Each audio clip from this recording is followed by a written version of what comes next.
Obrigada, Sra. Presidente. Dou as boas-vindas à Sra. Ministra e à equipa que a acompanha e começo desde já por registar a postura que apresentou com a sua chegada ao Ministério da Cultura, que é uma postura de Estado, preocupada apenas em garantir a continuidade institucional quando as coisas estão bem e registar quando as coisas estão mal, fazendo o necessário.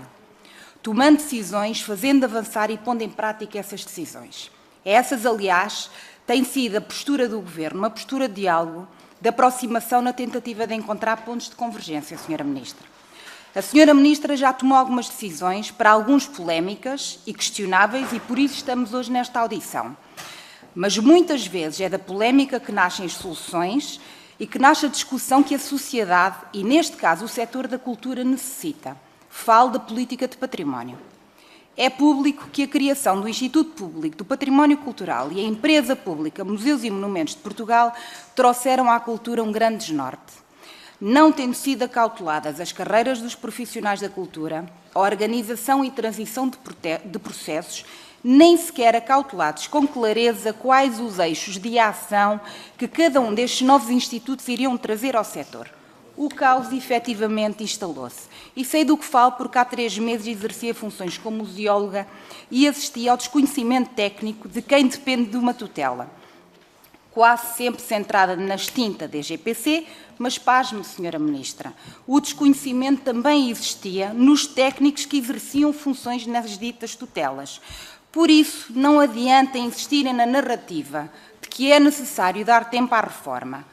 O Ministro, à época, não ouviu o setor, não garantiu a tranquilidade exigida ao sucesso de qualquer reforma. E por isso, Sra. Ministra, permita-me que lhe coloque de imediato a primeira questão, aliás, abordada pela bancada do PS. A Sra. Ministra adjetivou de desastrosa a reforma ao património, levada a cabo pelo Governo anterior. Abriu aqui uma introdução, se quiser desenvolver, agradeço. Sra. Ministra, creio que é urgente trazer a tranquilidade à cultura, fazendo as reestruturações necessárias para que o processo e os técnicos voltem a avançar com segurança. E aqui importa falar de processos gravíssimos e muito importantes para o país, nomeadamente no PRR.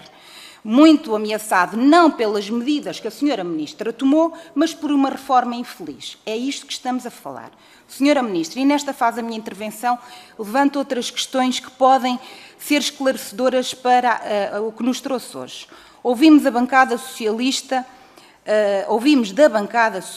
que a postura do Ministério da Cultura contraria as boas práticas, exemplos e bons resultados que modelos semelhantes têm em outros países. Quais práticas? Questiono.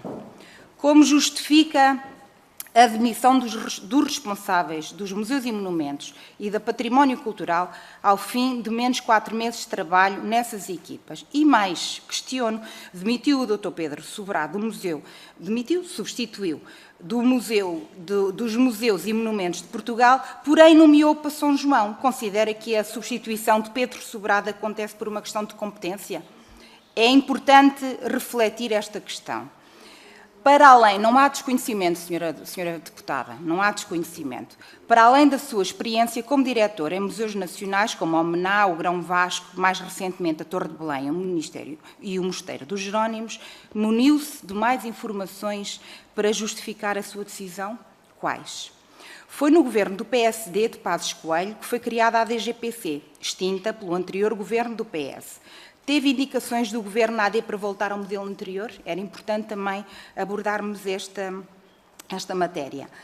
Também temos ouvido da bancada do PS que estas alterações que o Ministério tem feito demonstra não só uma avaliação, não uma avaliação da organização do modelo de gestão do património, mas uma precipitação e um padrão já manifestado em outras pastas deste Governo, que pretende reverter só por reverter, sem qualquer estudo, planificação ou visão para o setor. Sra. Ministra, não quer demais explicar ao Partido Socialista o quanto está errado.